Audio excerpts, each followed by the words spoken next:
Hey everyone, welcome back to Chris's Electric Train Lab. I'm Chris.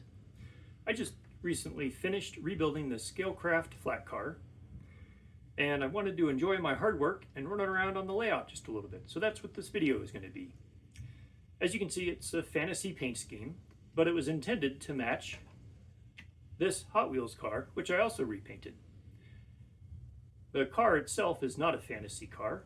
It was built and driven by a friend and fellow double-oer who sent me a picture of it, and I thought it was such a neat car that I should make a model of it and send it to him. And since he's a double-oer, I wanted to include some double-o themed item to go with it, and so I made a matching flat car to go with it. Well, I think that's enough talking. The railroad has got to get a race car to the racetrack on time, so let's get to work.